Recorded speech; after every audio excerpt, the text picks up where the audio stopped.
أعوذ بالله من الشيطان الرجيم. بسم الله الرحمن الرحيم. يا أيها الذين آمنوا ادخلوا في السلم كافة ولا تتبعوا خطوات الشيطان إنه لكم عدو مبين.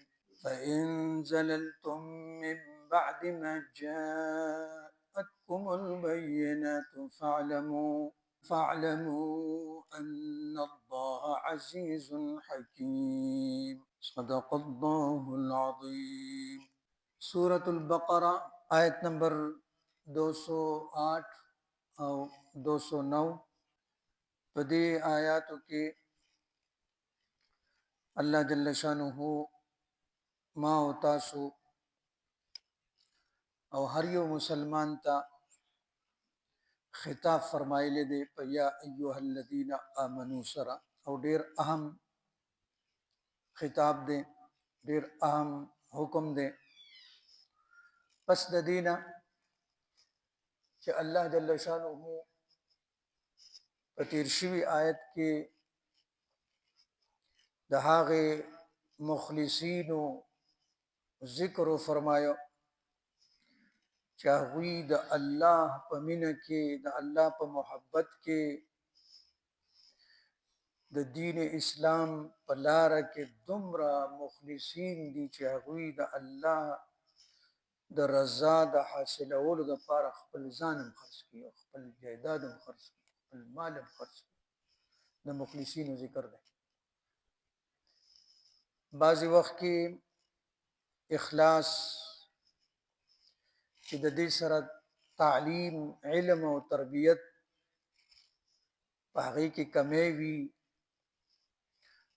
نو د اخلاص په وجه باندې انسان یا د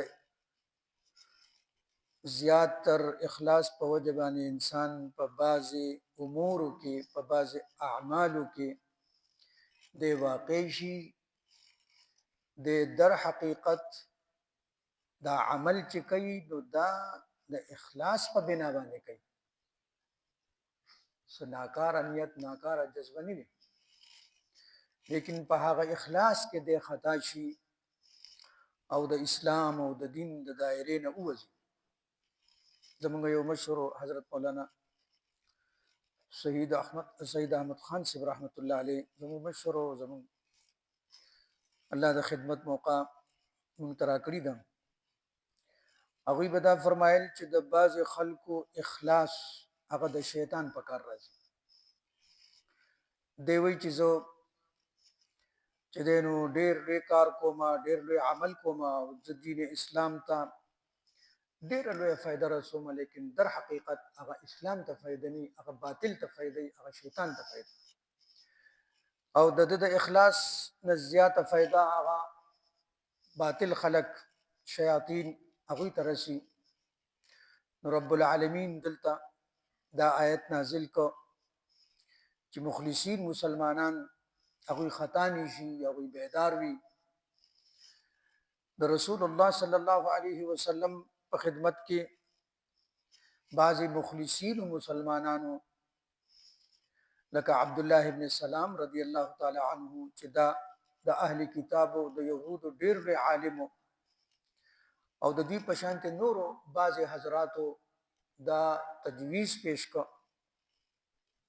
چې حضرت کده سے چلو کو چې د یهودیانو په مذهب کې غوښه د اوښو هغه حرامه ده، ممانعت ده، او په اسلام کې د اوښو غوښه خوړل هغه فرض واجب نه دي. د یهودیانو په مذهب کې اوښ هغه خوړل حرام دي او په اسلام کې د اوښ خوړل واجب نه دي. دغه شانته د یهودیانو په مذهب کې د خالی یعنی د هفتې د ورځې تعظیم هغه ضروری دی.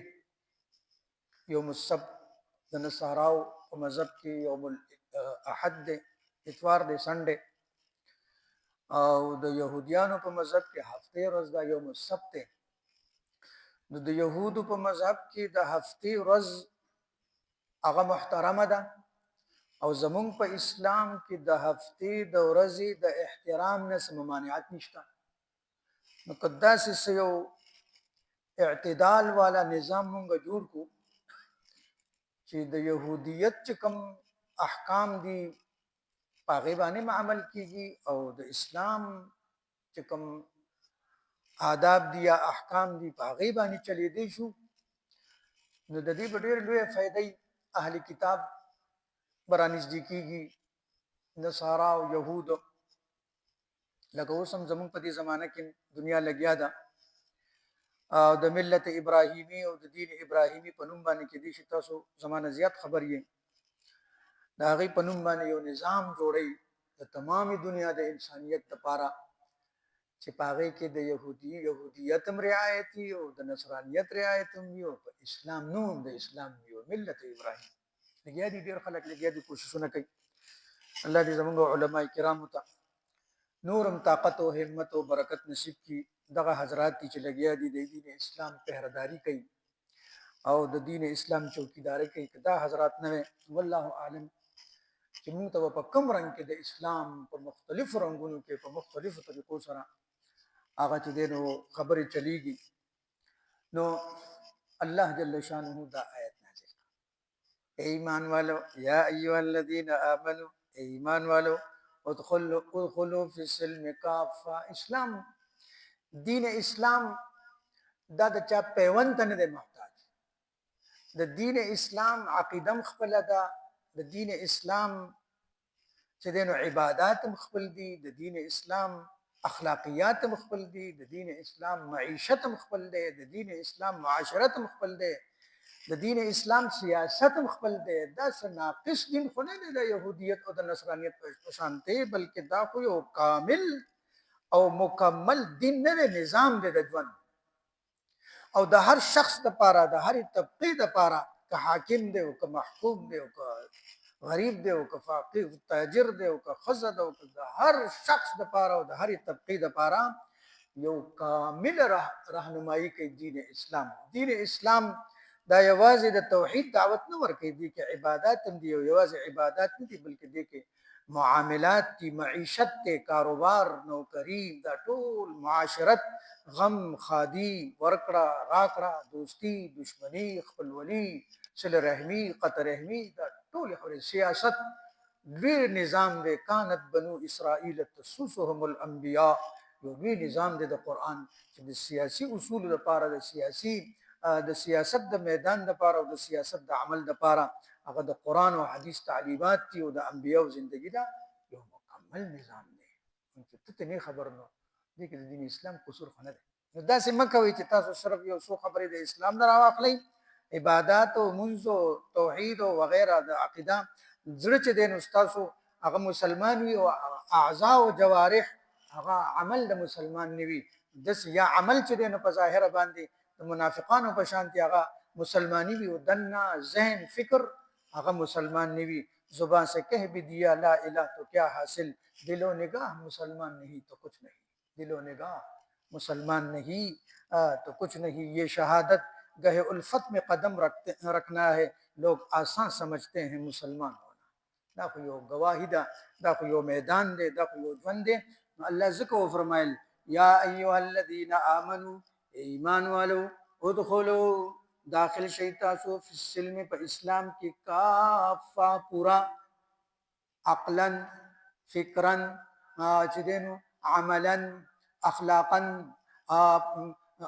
په هر لحاظ سره تاسو په اسلام کې داخل شئ، ظاهرا او باطنا. ولا تتبعوا، او پیروي مکوئ خطوات الشیطان، د شیطان د نقش قدم. شیطان تاسو چې دی نو نیمګړی کول غواړي، او تاسو د پوره دین او د اسلام نه تاسو محرومه کول غواړي. دا د شیطان لوی منصوبه ده. انه لکم عدو. او بل دا چې دا غیر اسلامي شی چې دی نو دا تاسو ته د اسلام په رنګ کې پیش کوي، غیر اسلامي شی دا تاسو ته د اسلام په رنګ کې پیش کوي. انه لکم عدو مبین، انه لکم عدو مبین. یقین ساتئ چې دا شیطان ستاسو ښکاره دشمن دی.